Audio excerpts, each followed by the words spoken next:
Managing Editor of City and State, and this is Last Look. Today I'm joined by Marcia Byrstyrn, the President of the New York League of Conservation Voters. Welcome. Pleasure to be here. Last week you released a report looking at the 2013 legislative session up in Albany and assessing the lawmakers, how well they did on environmental issues.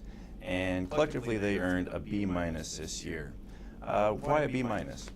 Well, let me take a step back and tell you how we do this. We actually have, I think, a very good methodology. We prepare, along with the broader environmental community, an agenda for each legislative session.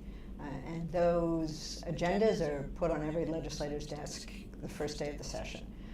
Midway through the session, we identify our priorities, and those are usually those pieces of legislation that, one, are important to the community, but two, actually are live, we think could move. At the end of session, we grade the whole package, weighting those pieces of legislation that we've prioritized. And if you factor it all in, it was a B- this year. Two of the pieces of legislation that passed, one has to do with mercury and thermostats. I think the other one has to do with local food.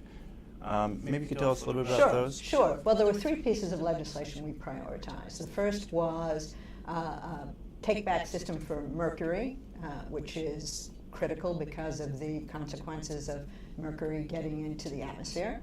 The second was a food procurement piece of legislation. Actually, it was a food metric.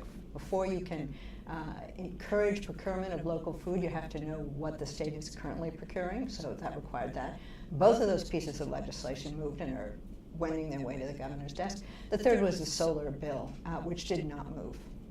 And I've been watching that bill for the past couple of years. I know it's been a priority in both houses, and both houses passed legislation, but I believe the legislation was different. Right. And so why didn't it pass? Why couldn't they reach an agreement on this? You know, it's unfortunate. The initial difference was that the Senate had a tax credit as part of its bill, which the Assembly did not, nor I believe was the governor interested in a tax credit.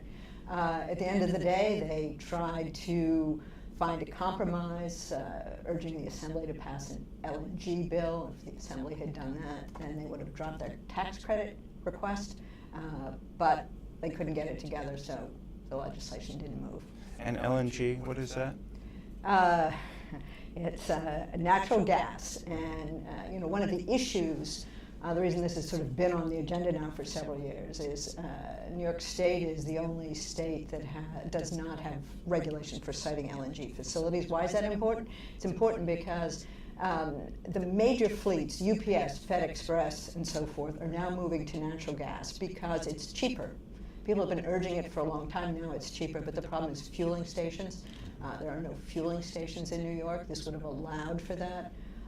It's a fraught topic, obviously, because it has to do with natural gas, so a deal wasn't struck. Another fraught topic having to do with natural Speaking gas of fraught, is hydrofracking. Yes. And there were some environmental groups pushing for a moratorium this year. However, your report does not address hydrofracking either way. Well, we don't because we think the executive is looking at this. DEC is undertaking another review. We're waiting for a health study. So we're comfortable leaving it in the hands of the executive.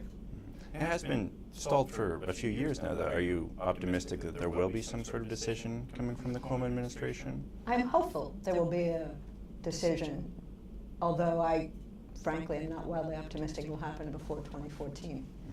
Now, in the past, you've also told me about some things the governor is doing very well. One of them is the Regional Greenhouse Gas Initiative. And there are some developments on that this year. Yes, and I really want to applaud the Cuomo administration on this. The Regional Greenhouse Gas Initiative is a coalition of a number of states in the Northeast that have a coherent and cohesive policy on greenhouse gas emissions. They've agreed to lower the cap, which is a very good thing, and the governor actually flagged he was going to do this in the State of the State, and now he's agreed, and we're delighted. And another big issue over the past year on environmental issues has been Superstorm Sandy. And there's been a lot of study, there have been some commissions set up to look into how to prepare, how to be more prepared for the next storm. Are there any tangible ways you see that we've actually become more prepared as hurricane season is getting underway now? Well, I think you have to look at it from two perspectives. From a statewide perspective, I think what's going to be critical is for legislation to pass that will require the state to factor in rising sea level, extraordinary storm events into all their sort of planning, infrastructure initiatives. So it's sort of baked in, so to speak, to how the state does business. Whether or not we're prepared for the next storm, I personally think is really going to be a function of localities and what localities have done. Well, thanks for joining us My today, pleasure. Marcia. My pleasure. That's all for this edition of Last Look. To look at other videos of Last Look, please go to our website, www.cityandstateny.com.